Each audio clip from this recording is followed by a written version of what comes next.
अच्छा, बच्चों की इम्यूनिटी के ऊपर बात करते हैं। बच्चों को क्या मल्टीविटामिन्स देने चाहिए?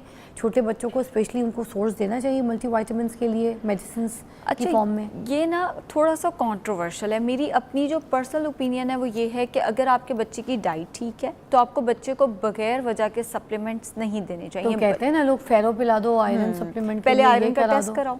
अगर आपको लगता है कि आपके बच्चे को आयरन की कमी है, जैसे पिछले दिनों मैं अपनी नीस को देख रही थी तो उसका ना रंग थोड़ा पेल मुझे लगा, तो मैंने अपनी बहन से कहा इसका आयरन का टेस्ट कराओ। अब ये तो नहीं हो सकता कि आप छोटे बच्चे को बगैर टेस्ट कराए आप उसको सप्लीमेंट्स पे सप्लीमेंट्स दिए जा रहे हो। नो डाउट उनका कोई बहुत लॉन्गर रन में साइड इफेक्ट नहीं है, मगर फिर भी आप बच्चे की किडनी पे एक बोझ डाल रहे हो, वो भी बगैर वजह के। अगर तो आपके बच्चे को कोई डेफिशिएंसी है ज़रूर उसको सप्लीमेंट दें। अपने बच्चे का विटामिन डी का, कैल्शियम का, आयरन का टेस्ट ज़रूर कराया करें एवरी 6 मंथ्स। आई नो बच्चे को नीडल फोबिया होता है, मगर बगैर टेस्ट के आप बच्चे को कभी भी प्लीज़ कोई सप्लीमेंट ना दें। और मैंने कितने लोगों को देखा है, वो बच्चों को, हमें डॉक्टर ने सर्बेक्सी लिख के दी, लेट से हम गए डॉक्टर के पास, जी हमारा हेयर फॉल हो रहा है, लेट से एक एग्जांपल है, बच्चे का हेयर फॉल हो रहा है, उसको भी वही सर्बेक्सी देना शुरू कर देते हैं, सोचे समझे बगैर कि उसकी एज क्या है, क्या उसकी सर्बेक्सी की रिक्वायरमेंट है या नहीं है। जो बड़ों को इंजेक्शन दिया जाता है वही हम बच्चों को भी देना शुरू कर देते हैं, बड़े की प्रिस्क्रिप्शन ही बच्चे को भी देना शुरू कर देते हैं। बिल्कुल गलत अप्रोच है। बच्चे की रिक्वायरमेंट बड़ों की रिक्वायरमेंट से डिफरेंट है। इवन बच्चों का विटामिन डी भी बड़ों से जो होता है वो डिफरेंट होता है।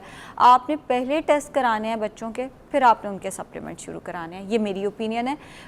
मैं जानती हूँ बहुत सारे डॉक्टर्स कह देते हैं कि करा लें, डॉक्टर्स की मैं बिल्कुल रिस्पेक्ट करती हूँ, वो उनकी ओपिनियन हो सकती है। बीइंग अ डाइटिशियन मेरी ये ओपिनियन है, बगैर टेस्ट कराए बगैर वजह के बच्चों को सप्लीमेंट। अच्छा, कोई ऐसी इम्यूनिटी के लिए बच्चों की कोई ऐसा नुस्खा, कोई ऐसी कोई हमें रेसिपी बता दें जो हम कुछ घर में बना के बच्चों को रोज़ खिला सकें, किसी ऐसे फॉर्म में जो बच्चे खा भी लें? फ्रूट चाट बहुत अच्छी चीज़ है। एज ए सेड के विटामिन सी सबसे ज़्यादा, विटामिन सी सबसे इंपॉर्टेंट होता है हमारी इम्यूनिटी के लिए। विटामिन सी सबसे ज़्यादा फ्रूट्स के अंदर, वेजिटेबल्स के अंदर मौजूद होता है। बच्चों को फ्रूट चाट बना के दें, मिल्क शेक्स बना के दे दें, उनको फ्रूट जूसेस दे दें, स्मूदीज़ का इस्तेमाल जो है वो कराना शुरू कर दें। वेजिटेबल्स की बात करें तो वही वेजिटेबल रैप्स की, बर्गर्स की फॉर्म में, सैंडविचेस की फॉर्म में देना शुरू कर दें। एक और फ़िज़ा जो मैंने लोगों में गलती देखी है वो ये देखी है कि लोग कहते हैं कि हमारा बच्चा तो धूप में बहुत खेलता है तो इसको विटामिन डी की तो ज़रूरत ही नहीं है। ना विटामिन डी का हम टेस्ट कराते हैं, ना विटामिन डी का सप्लीमेंटेशन करते हैं। और कितने कितने मैंने लोगों को कहते सुना है कि जी विटामिन डी सूरज से एब्जॉर्ब हो जाता है। एशिया के लोग ऐसे हैं, हमारा विटामिन डी सूरज से एब्जॉर्ब होता ही नहीं है। हमारी स्किन टोन ऐसी है, हम विटामिन डी सूरज से एब्जॉर्ब कर ही नहीं सकते। वो जो कॉन्सेप्ट है बच्चा धूप में खेल रहा है तो उसका विटामिन डी पूरा हो जाएगा, फिर भी आपको विटामिन डी का टेस्ट कराना है अपने बच्चे का, अगर आप चाहते हैं कि आपके बच्चे की इम्यूनिटी अच्छी रहे। विटामिन डी उसमें बहुत इंपॉर्टेंट रोल प्ले करता है। विटामिन डी टेस्ट कराएं एंड सप्लीमेंटेशन करें, बच्चा भी विटामिन डी सूरज से एब्जॉर्ब नहीं कर सकता। अच्छा, जिंक भी खिलाना शुरू हो गया बच्चों को, है ना? तो वो बच्चों को दे सकते हैं सॉफ्ट और सेफ? बगैर वजह के मत दें। जिंक भी एज ए सेड सर्बेक्सी लोग बच्चों को देना शुरू कर देते हैं। अगर तो कोई वजह है, आपके डाइटिशियन ने, आपके डॉक्टर ने बच्चे को सर्बेक्सी लिख के दिया या जिंक का कोई भी सप्लीमेंट लिख के दिया, जरूर तो फिर दे सकते हैं। बगैर वजह के बच्चे को कोई भी सप्लीमेंट खुद से। तो अब मेरे पास आयशा नासिर मौजूद हैं जो कि हमें बताएंगी आज कि हम किस तरीके से अपनी इम्यूनिटी जो है वो स्ट्रॉन्ग कर सकते हैं। डाइटिशियन है, किसी तारीफ की मोहताज नहीं है और हमारे शो पे हमेशा आपकी रहनुमाई के लिए आती हैं। Ayesha, how are you? मैं बिल्कुल ठीक, आप बताइए। You're looking wonderful. Thank you so much, बहुत शुक्रिया। अच्छा जी, आज हम इम्यूनिटी के ऊपर बात करेंगे कि हम अपनी इम्यूनिटी को बूस्ट किस तरह से कर सकते हैं, तो प्लीज़ बताइएगा। अच्छा फ़िज़ा, जब कोविड आया था ना, ये हमारा बड़ा मसला बना था कि हमें लगता था रातों रात ही हमने कोई चीज़ ऐसी खा लेनी है जिससे हमारी इम्यूनिटी बहुत अच्छी हो जाएगी और हम पे कोविड का असर नहीं होगा। इम्यूनिटी एक ऐसी चीज़ है, आप इसको ओवरनाइट बिल्ड नहीं कर सकते, बहुत माइक्रो लेवल पे ये बिल्ड होती है। आपकी रोज़मर्रा की जो आदत हैं ये इसको बहुत ज़्यादा इम्पेक्ट कर रही होती हैं। ये नहीं होगा कि आपका लाइफस्टाइल अनहेल्दी है लेकिन आप बहुत ज़्यादा विटामिन सी खा रहे हैं और उसके साथ आप एक्सपेक्ट करेंगे कि आपकी इम्यूनिटी अच्छी हो। हम डाइट की भी बात कर लेते हैं और वो लाइफस्टाइल जिसके साथ इम्यूनिटी अच्छी हो सकती है उसकी भी बात कर लेते हैं। अगर हम डाइट की बात करें तो विटामिन सी सबसे ज़्यादा इंपॉर्टेंट है इसमें। और विटामिन सी जितने हमारे सिट्रिक फ्रूट्स होते हैं, जैसे हमारे पास ऑरेंजेस आ जाते हैं, कीवी है, आजकल के मौसम में स्ट्रॉबेरीज आई हुई हैं, बहुत कम लोग जानते हैं। अमरूद विटामिन सी का बहुत अच्छा सोर्स है, आगे मैंगो आएगा वो विटामिन सी का बहुत अच्छा सोर्स है, आलू बुखारा विटामिन सी का बहुत अच्छा सोर्स है। अभी कुछ एरियाज़ में पीच मिलने लग गया है, जो आड़ू है वो भी विटामिन सी का अच्छा सोर्स है। अब विटामिन सी का इस्तेमाल आपका डेली बेसिस पे ज़रूर होना चाहिए।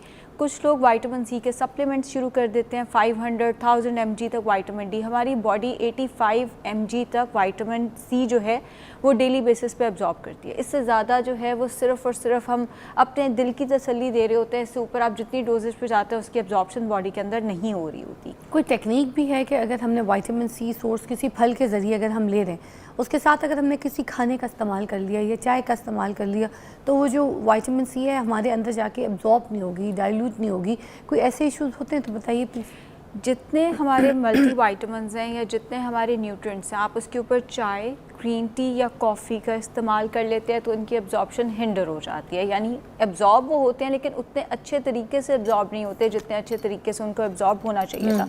तो जितने फ्रूट्स एंड वेजिटेबल्स हैं आप उनका इस्तेमाल जो है वो थोड़े वक्फे से करें। इस बात का मतलब ये है कि अगर आपने नाश्ता किया और नाश्ते में चाय पी है तो 1 to 2 आवर गैप के साथ आप फ्रूट्स का इस्तेमाल करें।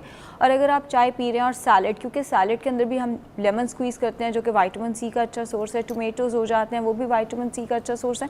तो जो सैलड्स वगैरह हैं उनके ऊपर से भी चाय, कॉफ़ी या ये जो बेवरेजेस होते हैं कैफिनेटेड बेवरेजेस, इनका इस्तेमाल जो है वो कम से कम किया जाए। हमें किस तरह पता चलता है कि हमारी इम्यूनिटी जो है वो भी बूस्ट नहीं कर रही है, सही नहीं है, कमज़ोर हुए हुए हम, ये कैसे पता चलता है? जो बंदा बार बार बीमार हो जाता है, कोई भी मौसमी अगर बीमारी आती है तो सबसे पहले उस बंदे को लगती है, गर्मी है तो भी उसको कोई ना कोई मसला है, सर्दी आई है तो भी नज़ला ज़ुकाम है, ऑब्वियसली उसकी जो इम्यूनिटी है वो कॉम्प्रोमाइज़्ड है।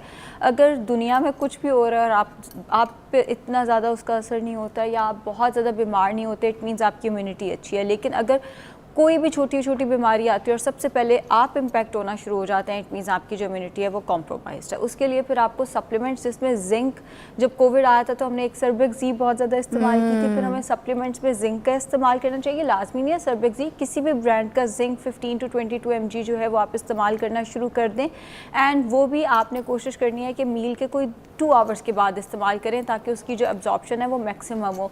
क्योंकि अगर आप जिंक भी दूध के साथ ले लेंगे, बहुत सारे लोग सर्बेक्सी दूध के ग्लास के साथ ले लेते हैं, कैल्शियम और जिंक एक दूसरे के एब्जॉर्प्शन जो है वो हिंडर कर देते हैं। बेहतर है कि जिंक को भी मील के 2 आवर्स के बाद। हाँ, बचपन में जब हम छोटे थे तो हमें सब्जी खिलाते होते थे ना पेरेंट्स, मगर कुछ पेरेंट्स गलती ये करते हैं कि दूध के साथ दे देते हैं, तो it's not recommended with milk. बिल्कुल ऐसे ही कैल्शियम और जिंक हैवी मेटल हमेशा लाइट मेटल के एब्जॉर्प्शन को हिंडर करता है, तो वो फिर आपस में एक दूसरे के एब्जॉर्प्शन रोकते हैं। इसी तरह आयरन भी, अगर आप मीट या बीफ के साथ जिंक का इस्तेमाल करते हैं, जैसे दोपहर का खाना खाया उसमें आपने मटन या बीफ या इवन चिकन भी इस्तेमाल किया, ऊपर से आपने जिंक ले लिया, तो उसकी एब्जॉर्प्शन उतनी अच्छी नहीं होगी। इसीलिए उसको भी आप एम्प्टी स्टमक, ये नहीं कि बिल्कुल ही सुबह उठते साथ ही ले लेना है, मील के कोई 2 आवर्स के बाद आप इस्तेमाल करें। अब सब्जियों की तरफ आ जाते हैं। सब्जियों का क्या लेन देन है, किस तरीके से इम्यून के लिए काम करती है, कौन सी सब्जी करती है? अच्छा, जितनी सब्जियां हैं, जितने फ्रूट्स हैं, सारे के सारे विटामिन्स का बहुत अच्छा सोर्स है। अब जब हम इम्यूनिटी की बात करते हैं, विटामिन ए इंपॉर्टेंट है, विटामिन सी इंपॉर्टेंट है, विटामिन ई इंपॉर्टेंट है, तो आपको जितने फ्रूट्स एंड वेजिटेबल्स हैं, जितनी सब्जियां हैं वो ज़रूर इस्तेमाल करनी चाहिए। हाँ, ओवर कुक करके नहीं इस्तेमाल करना चाहिए। ओवर कुक से मुराद ये है कि हम एक तो सब्जियों को फ्राई करते हैं और बहुत ज़्यादा जब तक उसके सारे न्यूट्रिएंट्स ज़ाया नहीं हो जाते हम पकाते जाते हैं। ओवर कुक ना करें, स्टीम करके अगर वेजिटेबल्स इस्तेमाल की जाती हैं वो सबसे बेहतर है। बिकॉज़ हम एशियंस में अक्सर वो एंजाइम जो कि कच्ची सब्ज़ी को हज़म करने के लिए चाहिए होता है वो बहुत कम होता है, जिसकी वजह से जो लोग सलाद इस्तेमाल करते हैं या कच्ची सब्ज़ी, उनमें से कुछ लोग गैस का प्रॉब्लम जो है वो कंप्लेन करने लग जाते हैं, जी हम तो जब भी सब्ज़ी खाएं गैस हो जाती है।